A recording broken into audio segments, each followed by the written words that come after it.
네, 세상 속으로 함께 하겠습니다. 오늘도 여러 가지 이야기들 나눠보는데요. 자, 오늘은 김은경 한국 YWCA 연합회 성평등 정책위원장과 전화 연결이 되어 있습니다. 안녕하십니까? 네, 안녕하세요. 네네, 반갑습니다. 네, 반갑습니다. 어제 그 여성단체 협의회와 또 안철수 위원장이 만났습니다. 여가부 폐지와 관련해서 여성 관련 정책 전반에 대한 면담을 가졌다고 이야기 들었는데 어떤 내용 들어갔습니까? 우선 여성단체 협의회는 아니고요. 네. 네, 여성단체 연대 범여성계. 범여성계를 네, 대표해서 세 만나고 단체. 오셨군요. 네, 알겠습니다. 그래서 한국 와이드업스 연합회, 한국 여성단체 연합, 한국 유권자 여성 유권자 연맹 이렇게 3개 단체가 만났습니다. 3개 단체가 만나셨고요. 네, 네. 어떤 내용들이 좀 오갔나요? 일단은 인수위 측에서는 네.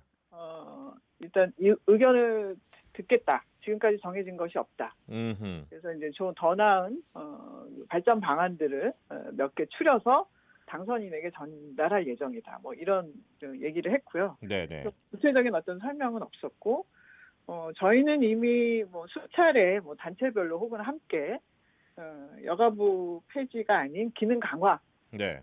요구해서 이제 기본 문건을 가지고 들어가서 네. 지금 이렇게 뭐 사실은 구체적으로 나온 방안이 없기 때문에 네. 저희가 이제 이건 아니다 기다 뭐 이렇게 얘기할 수 없는 상황이었고 어쨌든 여가부 기능을 뭐 축소하고 혹은 뭐 처청위원회로 만들고 뭐 이런 것들은 네네. 우리가 처한 현실, 차별적 현실 뭐 이런 네. 것들을 해결할 수 없는 상황이기에 네. 오히려 이제 기능을 확대 개편하고 강화하는 쪽으로 가야 된다라고 강하게 말씀을 드렸죠. 네. 자, 그거에 대한 뭐 입장은 이제 전달을 하겠다라는 정도까지 지금 얘기가 나온 것 같고요. 네네. 20대 대선 내내 이제 여가부 폐지가 큰 이슈로 올라와 있었습니다. 대선 과정 내내 이제 여가부 폐지를 주장을 해왔고 그 입장에는 지금도 뭐 변함이 없는 것 같고요.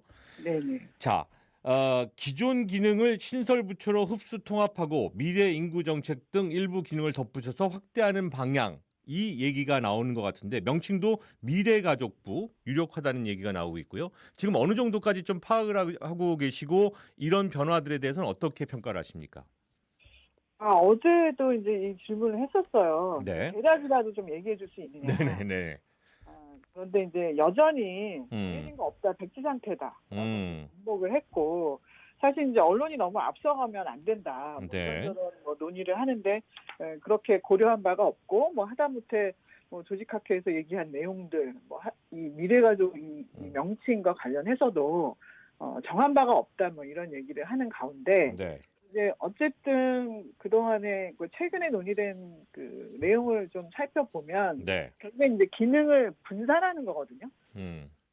왜냐하면 이제 당선인의 생각이 구조적 차별이 없다라는 거고 네네. 개별 사안에 대해서 그 해당 부처에 나눠서 음. 배치해서 그 개별 사안을 다루겠다 뭐 이렇게 얘기한 상황이라 네. 어쨌든 지금 현재 여가부가 가지고 있는 4가지 주요 정책들 그런 것들이 과연 어디로 분산이 될 건지 보이지 않는 상황이고 네네. 꼭 이를테면 뭐 어제 인수위와의 그 간담회에서도 얘기가 나오기는 했습니다만 뭐 여성에 대한 임금 격차 고용노동부가 더 잘하지 않겠느냐 뭐 이런 얘기가 나왔는데 네. 고용노동부가 그렇게 해서 한다라고 했을 때 지금까지의 상황을 보면 그게 뭐 국이나 과학 수준에서 그 문제가 다뤄진다고 해서 부처 차원에서도 다루지 않았는데 네.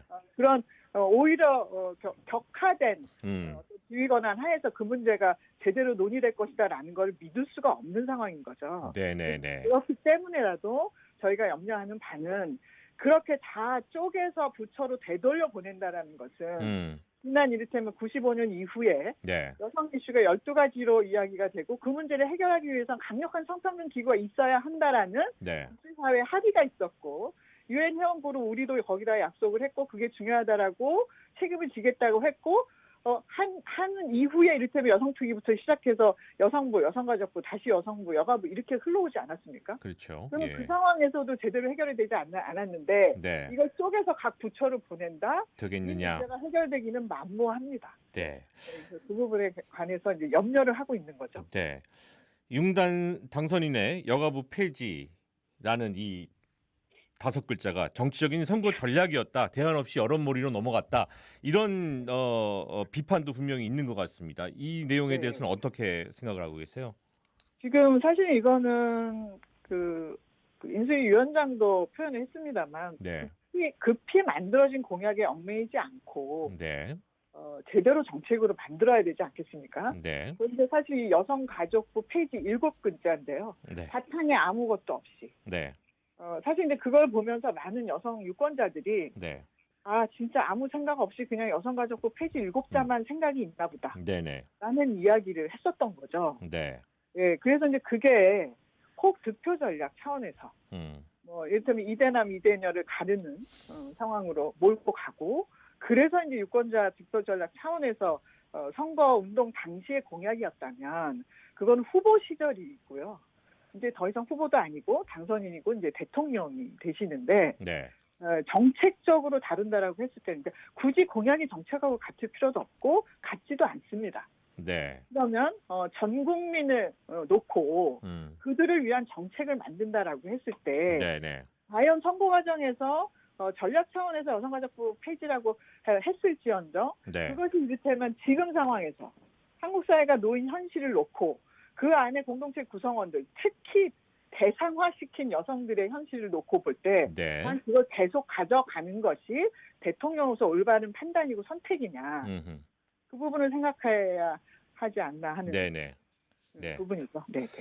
자, 마지막으로 지금 이제 이 여성가족부 폐지와 관련된 여러 가지 이슈들 지금 뭐 이야기 전달하겠다, 검토하겠다, 아직은 백지 상태이다라는 얘기 정도만 있는데 어쨌든 없어지는 거는 맞는 것 같고요. 지금까지의 네. 스코어를 봤을 때는요. 워낙 강한 당선인의 의지라고 하고 그러게 말이에요. 뭐 그렇다고 뭐 성차별이 없다라고 생각하시지는 않는 걸로 알고 있다. 뭐 이렇게 인수위원들이 얘기를 했거든요. 네, 네. 구조적인 성차별은 없다 근데. 여가부는 역사적 소명을 다했다. 이거는 또 확실한 입장인 것 같고요. 네, 그러니까 그 틀 안에서 네. 여가부를 폐지하고 정책을 설계하겠다 이런 입장이고 네. 사실은 엄연하게 있는 국가 통계가 이야기를 하고 있잖아요. 여성들이 얼마나 차별적인 현실에 놓여 있는지. 네. 10년 넘게 30%를 벗어나지 못한 남녀 임금 격차 문제 해결하지 않았잖아요. 네. 그게 엄연한 현실이고 유리천장 엄연한 현실이고요. 네. 게다가 정치 영역에 보시면 여성과 남성 반반임에도 불구하고 네. 80%가 넘는 50대 남성으로 이루어진 게 국회고요. 네. 행정권력 역시 고위직의 여성이 없는 거. 기업의 이사들의 여성이 없는 것, 임원의 여성들이 없는 것 네. 너무도 명백한 현실인데 네. 그 현실을 제대로 인정하지 않고 그걸 보지 않으려고 하고 네. 결국엔 그 데이터를 기반으로 하지 않는 정책, 증거 기반 정책이 아닌 정책을 앞으로 한다라고 하면 그것이 이를테면 공동체 구성원 알겠습니다. 여성들에게 미칠 영향이 얼마나 심각하냐. 네네. 알겠습니다. 가장 다음번에 스튜디오에 한번 모시고 다시 한번 네. 모시고선 좀 길게 말씀 나누도록 하겠습니다. 오늘 고맙습니다. 네, 고맙습니다.